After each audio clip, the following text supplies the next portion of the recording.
are today's headlines. Former Customs Chief Nicanor Faildon implicates 2 senators in alleged illegal transactions in the Bureau of Customs. Former Senator Bongbong Marcos dares Vice President Leni Robredo's camp to drop all motions against his electoral protest. The former principal suspect in the murder of journalist Jerry Ortega surrenders to the Sandigan Bayan to face new charges. Ilocos Norte kicks off its bicentennial anniversary with a parade for unity. Good day, I'm Pia Rosas Morato. Welcome to the PNA Newsroom.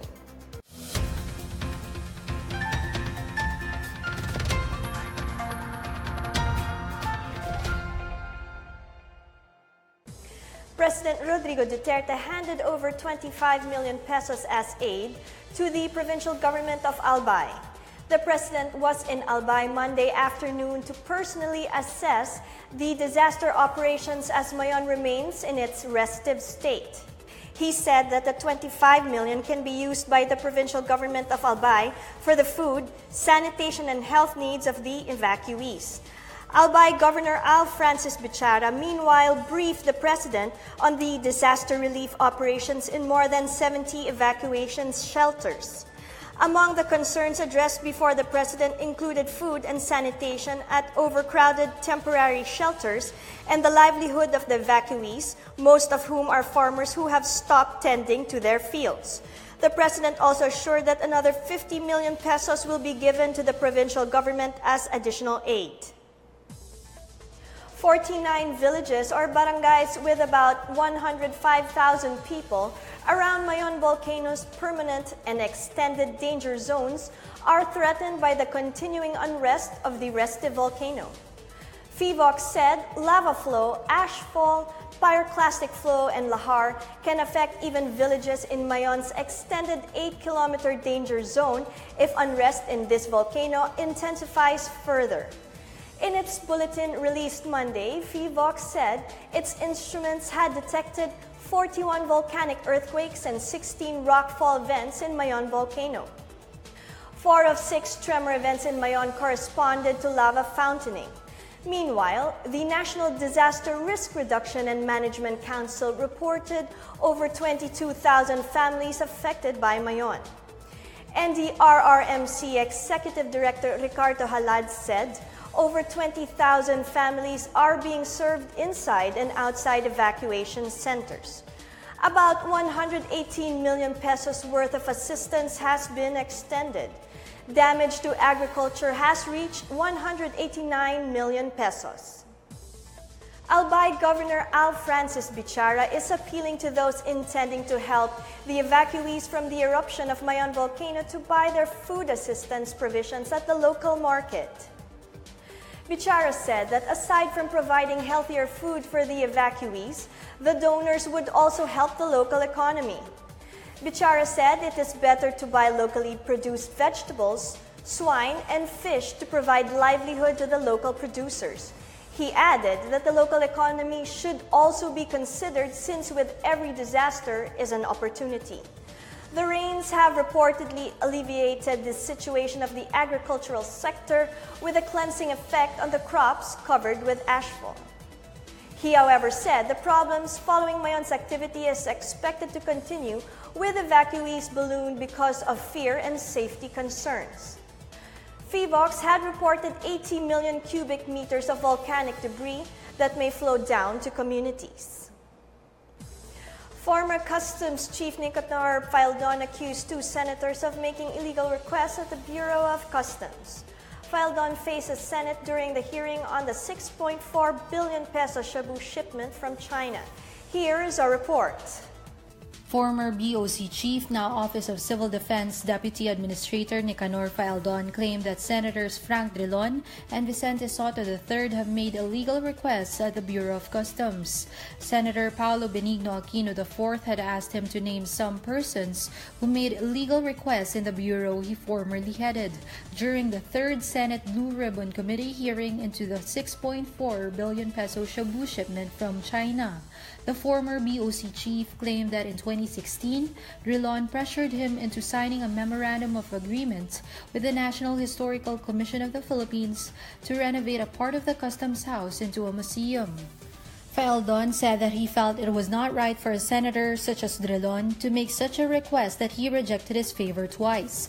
Meanwhile, he also claimed that Soto in 2016 asked him to promote a BOC employee named Eric Alban as Director of Intelligence. He said insisting on recommending appointment of such officials was illegal. Aquino, for his part, said he saw nothing wrong with recommending an employee for promotion or pushing for the completion of an unfinished project. Senator Richard Gordon echoed Aquino, stressing that it was important to maintain heritage sites such as the Customs House. Meanwhile, Drilon said that there was nothing illegal about the MOA to allow the NHCP to do repairs on the building. Soto, for his part, urged Faeldon to stick to the issue of how billions of pesos worth of shabu was released. He, however, admitted that he did request Faeldon to promote a certain Eric Alban but did not insist or pressure Faeldon into doing so. For the PNA Newsroom, I'm Philaine Cervantes. 2 drug couriers were arrested and more or less 1 kilo of suspected shabu worth 18 million pesos were seized from them in Dumagas, Iloilo. Local authorities conducted a buy-bust operation against Jose Alberto Pinaga and his live-in partner Maybel Belmonte, both residents of Barangay Mabulak, Silay City, Negros Occidental. Aside from the 1 kilo of shabu, other items recovered were 50,000 pesos buy-bust money, small sachets of shabu, and cellular phones. The suspect's cohort in Bacolod City, identified as Corazon Vergel, was arrested in a follow-up operation.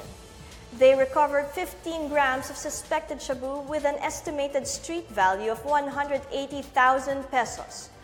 Iloilo Police Provincial Office Director Senior Superintendent Marlon Tayabas said the suspects allegedly sourced the illegal drugs from Luzon. Tayabas said that the suspects revealed that they came from Batangas Port and have already passed by the ports of Mindoro and Caticlan in Aklan Province. Police Regional Office and Regional Director Chief Superintendent Cesar Hawthorne Binag stressed that the arrest of the 2 drug couriers had an impact in the supply of illegal drugs in Negros Occidental. Anti-narcotics agents led a raid on a state college where they arrested 5 staff members of the school president and seized almost 500,000 pesos worth of prohibited drugs and high-powered firearms. The raiding team seized 13 assorted high-powered firearms from the college president's cottage at the Cotabato Foundation College for Science and Technology in Aracan North, Cotabato. Dr. Samson Molao, the president, was not at home. PDEA's Special Enforcement Service Director Levi Ortiz said there is very strong information about the involvement of the school president in illegal drugs trade. He said joint police PDEA agents and the military are now hunting down Molao, who has reported to be out of town when the raid was carried out. Still to come, former Senator Bongbong Marcos dares Vice President Leni Robredo's camp to drop all motions against his electoral protest. The Department of Tourism foresees Filipino cuisine, placing the Philippines as gastronomy hub in Asia. These and more when the PNA Newsroom continues.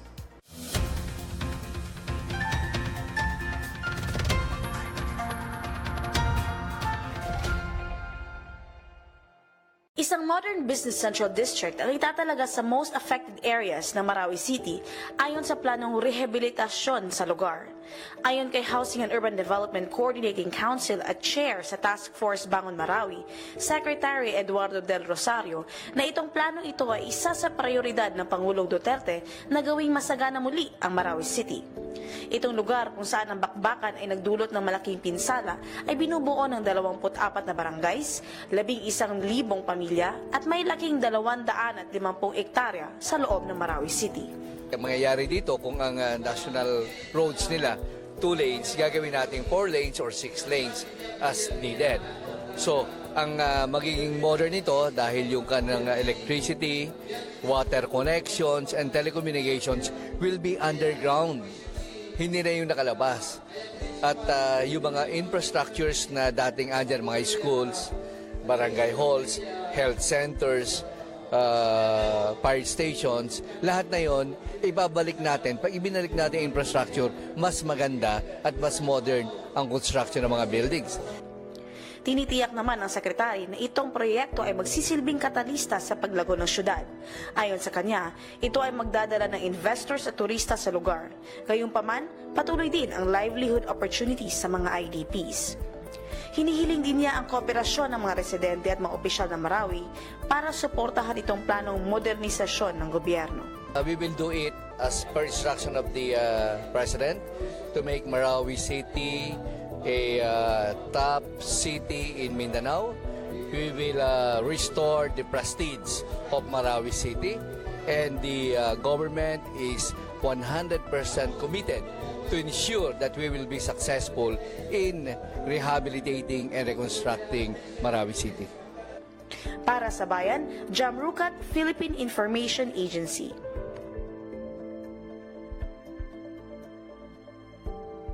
Ito ang gusto ko, total pera naman ng tao, to observe editorial independence through innovative programs and intelligence treatment, analysis of reports, as well as the development of national and international significance. From February 19 to 21, 2018, the Presidential Communications Operations Office will launch the National Information Convention to strengthen partnership between the private and public sector, encourage communicators to influence for the common good, and to organize a movement to motivate society towards nation building. With over 1,500 communication practitioners participating in 3 days of intense communication courses.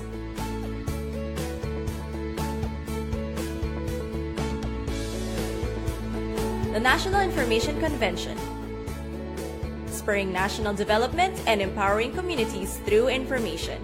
February 19 to 21, 2018 at the SMX Convention Center, SM Lanang, Davao City.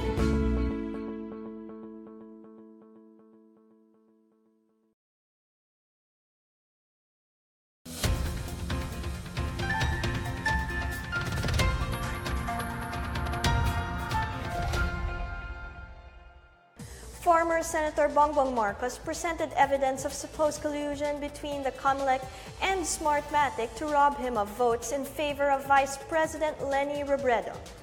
He challenged Robredo's camp to withdraw each other's motions and proceed with the recount. Here's our report. Former Senator Ferdinand Bongbong Marcos Jr. challenged the camp of Vice President Leni Robredo to withdraw all the motions they had filed against his electoral protest pending before the Presidential Electoral Tribunal to be able to proceed with the recount. Marcos said he is also ready to withdraw his motions so as to stop the bickering from both camps. At the same time, the vice presidential candidate in the May 2016 polls bared supposed evidence of massive fraud that transpired during the national and local elections nearly 2 years ago. Marcos questioned the presence of square shapes in the ballot images instead of the oval shapes, which voters shaded for the choice of candidates. He claimed it was a feature added by the Commission on Elections and Smartmatic without informing candidates. Marcos also said that in some of the ballot images, even though 2 or more candidates were shaded in the vice presidential race, the votes still went to Robredo instead of being considered overvotes. For his part, Marcos's spokesperson lawyer Vic Rodriguez believed that the cheating was mainly on the votes of the former senator. Last week, Marcos slammed the resolution of the PET to withhold the original copies of the decrypted ballot images and other documents from Marcos after requiring him to pay for the costs of the decryption and the printing of the ballot images. For the PNA Newsroom, I'm Benj Bondo. The Philippine Stock Exchange Index continued to surge after posting another record high in line with its peers in the region. PSI closed the week's first trading day at 9,058.62 points, higher than its previous all-time high last Friday, January 26. It ended Monday with an increase of 0.19% or 17.42 points. A trader said the local bourse moved along with the regional rally on increased risk on sentiment, given the same trend on Wall Street, which got a lift from positive outlook in earnings report season. The broader all shares ticked up 3.68 points to 5,273. Four of the six sectoral indices finished with gains, led by the services, which rose 2.33%. Volume for the day totaled 1.27 billion shares, amounting to 8.87 billion pesos. Meanwhile, the peso slid down Monday at 51.185 from the previous session. Corporate demand boosted the dollar's strength along with maturing currency hedging contracts this week. But then the peso slide was countered by the sustained improvement of the PSI. Filipino cuisine is taking center stage at the upcoming Madrid Fusion Manila this April. The Department of Tourism aims to promote the Philippines to become a food destination in Asia. Here's our report. Tourism Secretary Wanda Teo said the Philippines is making headway in establishing itself as a center of gastronomy in Asia. During the Madrid Fusion at the Palacio del Congreso, the Department of Tourism invited participants to the upcoming 4th edition of the Madrid Fusion Manila on April 19 to 21 at the SMX Convention Center in Pasay City. In partnership with Foro de Debate, owner of the MF franchise, the MFM 2018, with the theme Innovating Tradition, hopes to sustain higher awareness and attendance to the culinary event, which banners the country's competitiveness as gastronomical destination in the region. In a statement read by MFM 2018 Project Director Pamela Samaniego, Teo said the MFM has bound government agencies, private sector, media, academe, and local communities together behind one goal of establishing the Philippines as a center of gastronomy. For her part, Samaniego shared that at present, food forecasts name Philippine cuisine as the next big food trend. The Philippine booth in Madrid Fusion successfully drew attendees to sample local products such as freshly cooked dishes like beef sinigang, chicken arroz caldo and chicken adobo, and meriendas such as suman, ube halaya, champorado, bibingka, among others. Visitors were likewise enlightened on the origins of the food, their preparation, as well as top destinations to enjoy these unique culinary gems. For the PNA Newsroom, I'm Chris Mundo. A female high school student died in the diarrhea outbreak that is affecting over 100 residents in 14 mainland barangays in Palawan since January. Town Health Officer Dr. Dennis Ponce de Leon confirmed that the 16-year-old who died recently was a resident of Sitio Torong, Barangay Salang, Balabac Town. A water source there tested positive of E. coli bacteria. Ponce de Leon said among the more than 100 patients are alleged members of the Molbog indigenous peoples community. Around 10 water sources that had been initially tested in 4 barangays in mainland Balabac all turned positive with E. coli. Ponce de Leon suspects that the causes are human or animal waste that were washed away to the source of water. The DOH and the Provincial Health Office are now helping Balabac with the distribution of aquatabs to treat water for drinking and anti-diarrheal drugs. Diarrhea patients are now being treated at the Rural Health Unit of Balabac and at the Southern Palawan Provincial Hospital in Brooks Point. Davao City Mayor Sara Duterte Carpio called on barangay officials to participate in the Southern Storm Drills, a series of anti-terror exercises that will be pilot-tested in the city next month. Duterte Carpio said the simultaneous exercises will require a lockdown of the city and the members of our communities that need to be informed. She also welcomed the security sector's initiative to conduct the initial anti-terror exercises in the city, as this will test interagency and community preparedness. The anti-terror drill would simulate the response of both the Philippine National Police and the Armed Forces of the Philippines in case of a terror attack. The Bureau of Fire Protection and the Office of Civil Defense are also set to participate in the drill. The special focus areas for the southern storm drills would be vital infrastructure and facilities in the city, including the Davao International Airport and coastal area. Mayor Inday stressed the importance of being prepared for any eventuality, considering that the city had already experienced several violent incidents such as the bombing of Rojas Night Market.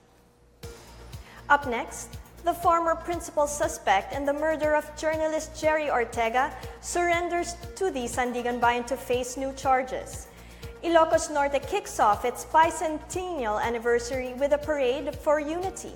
These and more when the PNA Newsroom returns.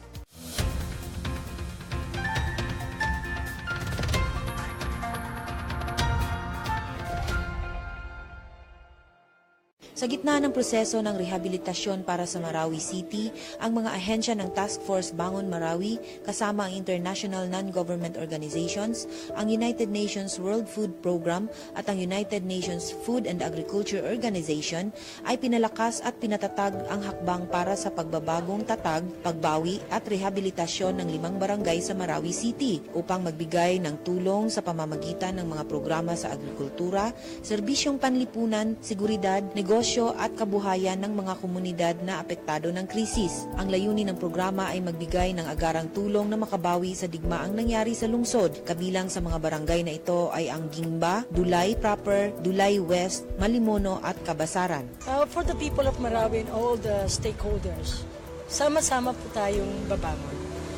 The humanitarian organizations like the World Food Program is actually with you and has been with you in trying our best to ensure that food security be restored back and even better as we return to the communities that have been affected by the conflict. Kamakailan lamang ang Memorandum of Understanding sa mga ahensya ng kasosyo ay nilagdaan para sa pagkukusa ng tagpo o convergence. Kabilang dito ang paglikha ng monitoring team ng convergence, binubuo ng mga ahensya ng gobyerno at international na mga non-government organizations. Ang nasabing convergence ay naglalayong matiyak ang seguridad ng pagkain sa lungsod. Ang Department of Social Welfare and Development ay nagbibigay ng cash for work programs bilang suporta sa mga aktibidad sa pagsasaka ng mga benepisyaryo. Samantala, ang kagawaran ng agrikultura at pangingisda ay isinasagawa ang pamamahagi ng iba't ibang buto ng gulay para sa mga bumalik na residente sa 5 barangay ng lungsod. Naisip po namin sa Department of Agriculture upang makatulong sa ating mga magsasaka sa mga IDPs natin na yung madali ang pangkabuhayan. Kaya ginawa po namin, nagkarinig tayo upang sa gayon ay yung pitsay kasi natin, makukuha natin ng 45 days, makakaani sila. At makakatulong sa kanilang kabuhayan. Ito nga yung presidente ng Al-Sahara Cooperative. Minsan ko, nagde-deliver sila ng Iligan City ng mahigit 10,000, 20,000 at nakakatulong sa kanila. Yun po ang kusip natin at ito namang ginawa namin sa convergence. Ito pinagsama yung mga iba't ibang agency upang sa ganun ay makamit natin yung pagkakaisa at mapaangat natin yung mga magsasaka natin. Ang convergence sa seguridad sa pagkain ay ang unang pagsisikap sa kabuhayan na ginawa para sa mga nagbalik na IDPs sa mga nasabing barangay at inaasahang gagawin sa iba pang barangay sa buong Marawi City. Para sa Bayan, Sweet Lukman, Philippine Information Agency.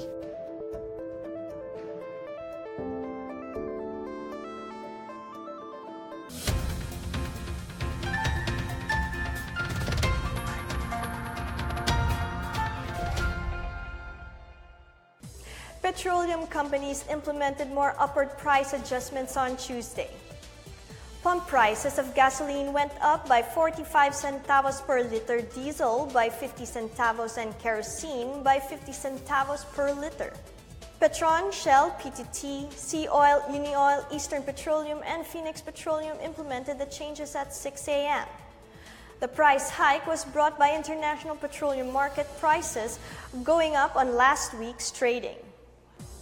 Former Palawan Governor Joel Reyes on Monday surrendered to the Sandiganbayan following orders from the anti-graft court to arrest him.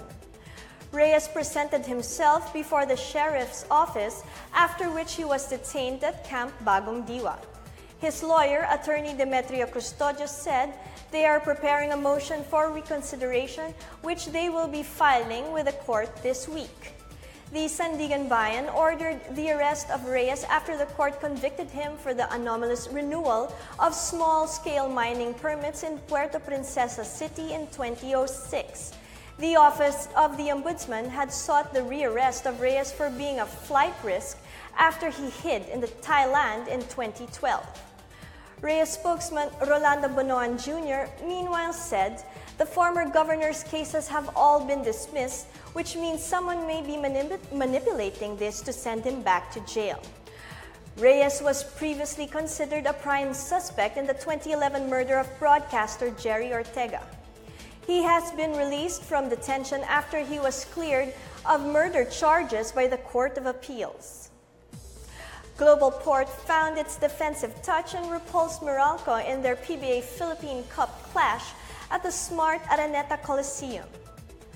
The Batang pair stifled the Bolts early on, limiting them to only 16 points in the first quarter and eventually building a 13-point lead after the quarter on a 29-point blitz. Meralco appeared to have slowed Global Port down in the second quarter after limiting its opponent to only 19 points, but the latter erupted for 34 points in the third period and closed the game at 107-88. Jonathan Gray had his best game in his young PBA career after tallying 24 points off the bench with 5 rebounds, 2 assists, and 1 block for the Batang pair. Kelly Nabong also made a statement against his former club by tallying 17 points, 17 rebounds, 2 assists, and 3 blocks. Raynel Hugnatan and Chris Newsom each scored 17 points and 6 rebounds for the Bolts. The Philippine polo team finished at second place in the All-Asia Cup at the VR Sports Club in Bangkok. The Philippine squad, composed of Mikey Romero, Anthony Adrian, and Ricardo Garcia, got its breakthrough finish after making the final for the first time ever on Saturday night.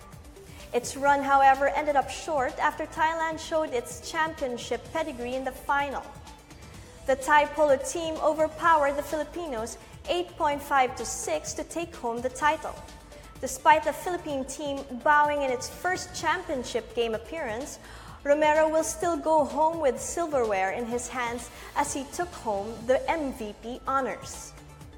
The Philippine polo team dedicates its runner-up finish to Romero's son Migs, also a member of the squad but passed away recently at the young age of 22. The province of Ilocos Norte is all set to celebrate its 200th founding anniversary after the Spaniards decided to split the Provincia de Ilocos into 2 provinces known as Ilocos Sur and Ilocos Norte. Here's our report. In what was meant as a show of unity, residents from the 21 municipalities and 2 cities of Ilocos Norte joined the opening parade that kicks off the province's bicentennial celebration on February 2. Led by Governor Amy Marcos, local government units, youth volunteers, senior citizens, academe, non-government organizations, and the business sector, among others, participated in the bicentennial parade. The theme of the celebration focuses on the question, what makes you proud to be an Ilocano? Provincial Tourism Officer Ian Raquel stressed the need to come together as a province and really think about the meaning of what being an Ilocano is. This will be a time not just to look to the past, but also to examine the present and reflect on what we can do to bring the province forward. 200 years ago, Ilocos region was split into Ilocos Norte and Ilocos Sur. History record shows that the Spaniards caused the division due to a series of rebellion from the Ilocano inhabitants against tobacco, basi or sugarcane wine, and vinegar monopolies. On February 2, 1818, the King of Spain issued a royal decree separating the Provincia de Ilocos, which aimed to destroy unity among Ilocanos. Nonetheless, strong kinship and clan ties preserve the unity of Ilocanos wherever they may go in search for a greener pasture. Governor Marcos said there are plans for a joint celebration with Ilocos Sur. For the PNA Newsroom, I'm Janice Cave. Let's now check out the weather forecast for Metro Manila and the rest of the country.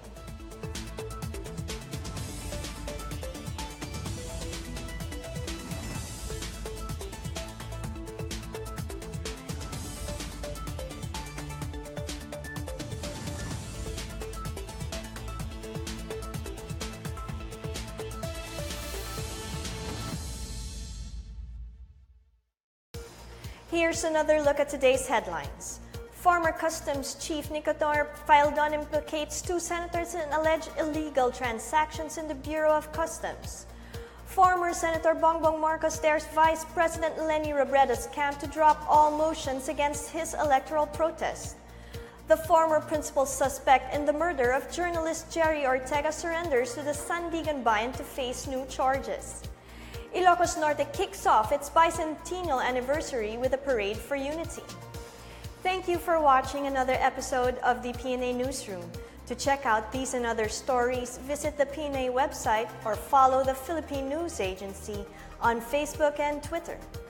For more stories about the government and all that it is doing for the Filipinos, look for these hashtags in all of our social media platforms and websites. And that's your daily dose of the hottest news and the latest information that you need to know from the PNA Newsroom. I'm Pia Rosas Morato. Good day.